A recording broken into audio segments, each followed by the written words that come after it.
A warm welcome to all of you. Let us journey back to the Wild West. Let's go. Destiny is not a path we find, but a trail we must forge through the dust of hardship, guided only by the unwavering flame of love. The town of Gold Creek choked on heat and dust. In the central square, where cattle were usually traded, a far grimmer business was underway. The sheriff was auctioning convicts for labor in the mines. Among them, bound in heavy chains, stood a young Dakota warrior. His name was Forest Wind. His gaze, full of defiant dignity, swept over the crowd with disinterest, a silent testament to his unbroken spirit.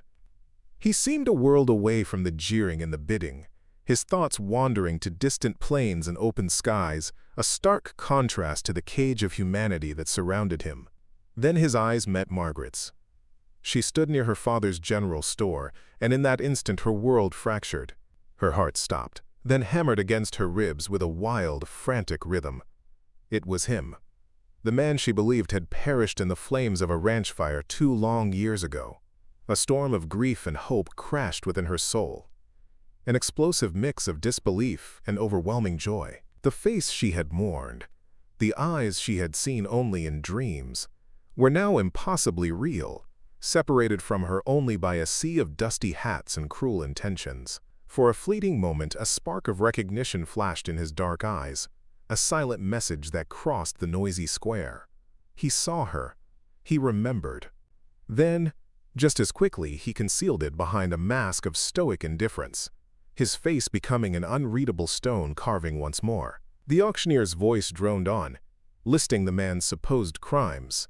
But Margaret heard nothing. The world had narrowed to the space between them, a chasm filled with unspoken words and a shared, tragic past. His strength, even in chains, called to her. A fire of pure determination ignited within her. She had lost him once to fire and lies, a loss that had hollowed out her life. She would not lose him a second time to greed and iron. A silent vow formed on her lips, a promise whispered to her own aching heart. She would find a way to save him, to reclaim the future that had been stolen from them both. Whatever the cost, whatever the danger, she would not fail. Her quiet life in Gold Creek was over. A new, perilous chapter had just begun. Their story had begun 3 years prior, in the green warmth of late spring. Forest Wind, injured while tracking a mountain cat, had collapsed near a stream on the lands of Margaret's father, Dr. Edward. He had been tracking the beast for days, and a moment of carelessness led to a deep gash on his leg. He lay there, drifting in and out of consciousness as the sun beat down upon the parched earth. The world faded to a blur of pain and thirst, the quiet murmur of the stream a mocking lullaby. He was prepared for the end to find him there. Dr. Edward, a man of science and compassion, found him during his daily ride. Ignoring the ingrained prejudices of the townsfolk, he brought the wounded warrior to his home and tended to the injury with skilled hands. "A man is a man, regardless of the color of his skin," he would often say to Margaret. While Forest Wind recovered, he and Margaret spent hours together. Their conversation started cautiously, 2 different worlds colliding gently in the quiet safety of the doctor's study. A pure and profound love blossomed between them, as forbidden as it was inevitable. She told him of her world, of books filled with faraway places and dreams of a life beyond the dusty streets of Gold Creek. He, in turn, opened her eyes to the secrets of the forest, the language of the birds, and the stories written in the stars. He taught her the names of the wild herbs, not for healing, but for their beauty and their place in the great circle of life. Their connection was a quiet magic, a world of their own. Their secret meetings were discovered by Cornelius, a wealthy rancher who had long sought Margaret's hand in marriage and viewed her refusal as a personal insult. Consumed by rage and jealousy upon learning of her bond with the Dakota warrior, he plotted a terrible revenge. He orchestrated a devastating fire at his own outpost, making it appear as if Forest Wind had attacked the workers and then perished in the inferno. The town accepted the lie, and Margaret's heart was shattered by the brutal deception. Back in the crushing reality of the present, Margaret knew she could not save Forest Wind alone. The challenge was too great, the enemy too powerful. She needed help. Her mind raced, searching for an ally in a town where fear and suspicion were currency. She then recalled her father's stories of Samuel, a former marshal whose career had been destroyed by a tragic mistake and a bottle of cheap whiskey. His reputation was in ruins, but his skill with a sidearm was legendary throughout the territory. She found him in a dilapidated house on the edge of town, a place that seemed to sag under the weight of its owner's despair. The air inside was thick with the scent of sorrow and stale alcohol. Samuel sat in a half-lit room, a ghost haunted by the past. He looked up as she entered, his eyes clouded with a weary cynicism that seemed to dismiss her before she even spoke. "What does the good doctor's daughter want with a washed-up relic like me?" he asked, his voice a dry rasp. He greeted her hopeful plea with a bitter, humorless smile. But as Margaret, her voice trembling but firm, told her story and offered him every last dollar her father had left her, something shifted in his tired gaze. He saw not a naive girl, but a woman with a will of iron, a reflection of a resolve he himself had once possessed. Her desperation was a raw, honest force in the stagnant air of the room. She was not asking for a hero, she was trying to hire a weapon.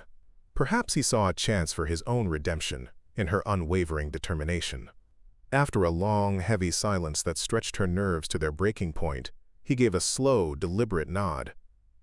"I will help you," he said, his voice a low growl. "But understand this, girl. The path we are choosing leads to one of two places: freedom or a shallow grave in the wilderness." His words were a grim warning, but for Margaret, they were the first fragile glimmer of hope in 2 long years. The plan they devised was both audacious and fraught with peril. While Samuel leveraged his old, dusty contacts to learn the route of the convoy transporting the prisoners to the silver mines, Margaret began her own quiet campaign in town. She had to move carefully, like a mouse in a house full of sleeping cats. Every friendly face could be a potential spy for Cornelius, every conversation a potential trap. The weight of their secret mission settled upon her shoulders, a constant, heavy presence. She soon noticed a disturbing trend. Cornelius, who had purchased Forest Wind at the auction with a triumphant sneer, began to poison the town's atmosphere with vicious rumors. He painted the Dakota warrior as a ruthless killer, a savage responsible for the deaths of several settlers in the north. Fear and hatred, always simmering just beneath the surface in Gold Creek, began to boil over. The whispers grew louder. The glances she received on the street grew colder and more hostile. Risking her own safety, Margaret fought back against the rising tide of slander. She spoke with her father's old friends, appealing to the memory of his reason and compassion. "My father taught us to seek the truth, not to embrace convenient lies," she argued, her voice steady despite the fear in her heart. She sought out the few souls in town who had not yet surrendered their better judgment to the growing mob mentality, planting seeds of doubt about the official story. She understood Cornelius's cruel strategy perfectly. He was not merely trying to destroy the man she loved. He was trying to justify his own past crimes by creating a monster in the town's imagination. By making Forest Wind a symbol of savage brutality, he could retroactively validate the fire and the lies. He was turning public opinion into a weapon, aiming it directly at the heart of the truth. Margaret knew she was in a race against time, fighting not just for one man's life, but for the very soul of the town. On a moonless night, as a violent thunderstorm raged across the prairie, their plan sprang into action. The wind howled like a mournful spirit, and rain fell in blinding sheets, turning the dry gullies into roaring torrents. Samuel had chosen his spot carefully, a narrow section of Red Wolf Canyon, a natural choke point on the convoy's route. He had spent the previous day planting dynamite charges among the loose rocks high on the canyon walls, preparing a deadly surprise for the prison guards. With a deafening roar that was swallowed by the storm's fury, the dynamite exploded. A cascade of rock and earth thundered down, blocking the path and throwing the convoy into chaos. The guards, blinded by rain and deafened by thunder, fired their rifles wildly into the darkness. In the ensuing pandemonium, Margaret, dressed in her late brother's oversized coat and hat, slipped through the shadows towards the wagon that held the prisoners. Her heart pounded in time with the storm. She reached the wagon, her hands fumbling with the lock in the torrential downpour. Inside, she saw Forest Wind. Their eyes met for a single breathtaking moment, a silent exchange of love and desperation. She pressed a small, sharp knife into his hand. He moved with swift, silent grace, cutting the ropes that bound him. He slipped out of the wagon and into the churning darkness, just as a guard rounded the corner. "Hey! What are you doing there?" the man shouted over the wind. The guard raised his rifle and fired a shot into the night. A searing pain shot through Forrest Wynd's shoulder, but he did not cry out. He grabbed Margaret's hand, pulling her along as they scrambled into the rocky terrain. They vanished into the storm-lashed wilderness, the shouts of the guards fading behind them, swallowed by the howling wind and pounding rain. They were free, but they were also wounded and hunted, with Cornelius's rage sure to follow them like the thunder itself.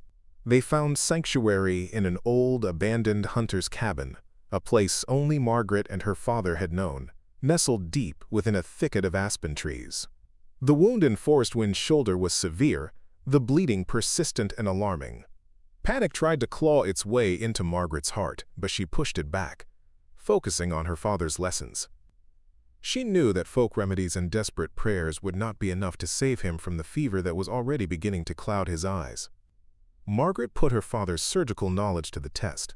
She sterilized a small knife in the flames of the hearth, her hands surprisingly steady. With intense focus, she carefully extracted the lead ball from his shoulder. Then, using a fine needle and silk thread from the hem of her own dress, she stitched the injury closed, her movements precise and deliberate. She cleaned the area with the last of the whiskey from Samuel's flask, the sharp scent filling the small cabin. The following days were a tense vigil. Forrest Wynd burned with fever, lost in a delirium of fragmented memories and whispered words in his native tongue. Margaret never left his side, bathing his brow with cool water and forcing sips of broth between his cracked lips. In those quiet, anxious hours, as she fought for his life, their bond was reforged in the crucible of shared hardship. The barriers between their two worlds seemed to melt away completely, leaving only a profound and resilient love. As the fever finally broke, clarity returned to his eyes. He told her how he had survived the fire, only to be captured by bounty hunters who sold him to the authorities. She in turn spoke of the lonely, empty years she had endured, mourning a man who was still alive. Their love, having passed through the flames of deception and the shadow of death, emerged stronger and more unbreakable than ever before. In the quiet solitude of the cabin, they had not just healed a wound, they had reclaimed their stolen past. Furious at the prisoner's escape, Cornelius directed the full force of his malice towards Margaret. Lacking any proof of her involvement in the ambush, he chose a more insidious weapon, slander. He hired a disreputable drifter, a man with hollow eyes and a tongue for hire, to spread poison throughout Gold Creek. The target was not Margaret herself, but the unassailable memory of her father, Dr. Edward. It was a cruel and calculated attack, aimed at destroying her from the inside out. The drifter began whispering in the saloon, his words weaving a tapestry of lies. He claimed the good doctor was not the saint the town remembered. He alleged that Dr. Edward had secretly sold weapons and medical supplies to the native tribes, betraying the community's trust for profit. He was playing both sides. The man would hiss over a glass of whiskey, "Getting rich off our fear while pretending to be one of us. A real snake in the grass, that one." To solidify his deception, Cornelius planted evidence. He had his men break into the doctor's empty office under the cover of darkness and hide several rifles and a crate of opium in a hidden floor compartment. The town, already primed by fear and the recent escape, readily believed the fabricated story. The good name of Dr. Edward was tarnished, his legacy desecrated. Margaret, once the respected daughter of the town's most beloved figure, became an outcast, a pariah. The town's simmering resentment, expertly stoked by Cornelius, finally erupted into flame. An angry mob, their faces twisted by righteousness and cheap liquor, marched to the doctor's house. With torches held high, they set the building ablaze, its structure a monument to a lifetime of service, now reduced to ash and smoke. For Margaret, it was a devastating blow. She had lost not only her home and her inheritance, but the very memory of her father's honor. Samuel, who had been covertly observing the events in town, brought the terrible news to the hidden cabin. His face was grim as he recounted the story of the planted evidence in the fire. Hearing how her father's name had been disgraced, Margaret was consumed by a fresh wave of despair. It felt as if Cornelius was systematically destroying every part of her life, erasing her past, and poisoning her future. She felt trapped, her grief a heavy shroud, but Forest Wind, his shoulder now healing and his strength returning, made a solemn decision. He could not allow the woman he loved to suffer for his sake. More than that, he could not stand by while the memory of the man who had saved his life was so vilely dishonored. He looked at Margaret, his eyes filled with a fierce resolve. "I will not hide in the shadows while he destroys your father's name," he declared, his voice low and steady. "I am returning to Gold Creek." His intention was not revenge, but justice. He knew that one of Cornelius's ranch hands, a man named Fletcher, had been present at the time of the original fire. He knew Fletcher was a weak man, cowed into silence by fear and loyalty to his ruthless employer. Forest Wind believed that if confronted, Fletcher could be made to confess the truth in front of the entire town. It was a dangerous gamble, walking back into the lion's den, but it was the only honorable path forward. Samuel, who had spent years running from his own past, saw in the warrior's noble plan a reflection of the man he once was. He saw courage and a commitment to justice that he thought had long since died in the world. Without a moment's hesitation, he agreed to go with him. "Two men have a better chance than one," Samuel said, checking the action on his old sidearm. "It seems my chance at redemption has finally arrived. Let us go and give Mr. Cornelius a reckoning." The return of Forest Wind and Samuel to Gold Creek sent a wave of shock through the town. They walked down the main street, their steps purposeful, their expressions unyielding. They appeared in the main square just as Cornelius was delivering a fiery speech from the steps of the hotel, urging the townsfolk to form a militia and ride against the savage heathens who threatened their homes. His words were a torrent of fear and hatred, designed to whip the crowd into a frenzy. Forest Wind did not shout or make threats. In a calm, powerful voice, they cut through Cornelius's hateful rhetoric. He addressed the people directly. He spoke the simple truth. He told them how Dr. Edward had saved his life, an act of pure human kindness. He then recounted how Cornelius, blinded by jealousy and a lust for power, had orchestrated the fire and framed him for a crime he did not commit. His words were simple, honest, and they carried the undeniable weight of truth. At that moment, Samuel pushed a pale and trembling Fletcher into the center of the square. The old marshal's eyes bored into the henchman, a silent demand for the truth. Fletcher, trapped between his fear of Cornelius and the formidable presence of the two men before him, finally broke. In a halting, terrified voice, he confessed everything: the arson, the lies, the planted evidence, and how Cornelius had used threats and money to ensure his silence. A collective gasp rippled through the stunned crowd. Enraged and exposed, Cornelius's mask of civility shattered. He drew a revolver, his face a contorted mask of fury, and aimed it at Forest Wind. But Samuel's hand was a blur. The crack of his sidearm echoed through the square, and Cornelius cried out in pain as his weapon clattered to the dusty ground, his hand bleeding from the disarming shot. The illusion of his power, built on a foundation of lies and fear, crumbled into dust.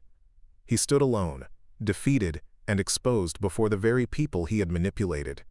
Justice, swift and final, descended upon Gold Creek. The new sheriff, a man of integrity, placed Cornelius and his remaining loyal men under arrest. The townsfolk, ashamed of their gullibility and their part in the mob action, approached Margaret with humbled hearts. They offered their apologies, their words a small balm on a deep wound. A town meeting was held, and the good name of Dr. Edward was officially cleared, his honor restored in the public record. But the victory felt hollow. Neither Margaret nor Forest Wind wished to remain in a place that had so easily succumbed to prejudice and fear. The ashes of her father's house were a constant reminder of the town's betrayal. The apologies could not rebuild what had been lost, nor could they erase the pain of the last 2 years. Their future did not lie in Gold Creek, among the ghosts of the past. It was time to leave the sorrow and the dust behind them for good. They sold her father's land to a young family new to the territory. Samuel, having confronted his own demons and found a renewed sense of purpose, decided to join them. The disgraced marshal had found his redemption not in a bottle, but in a selfless act of justice. The three of them, An unlikely family forged in turmoil, prepared to leave Gold Creek and journey north, towards the vast, open lands of the Montana Territory, seeking a place of peace. As the sun rose, casting a golden light over the distant mountains, they rode out of town without a single backward glance. They were heading towards a new life, a future they would build together, founded not on the brittle promises of a fearful community, but on the unshakable bedrock of their own love, loyalty, and mutual respect. Their long, arduous journey through the dust and shadows of fate was finally over. Ahead of them lay a new horizon and the promise of a shared, peaceful dawn. Thank you for joining me on this journey. I look forward to our next tale.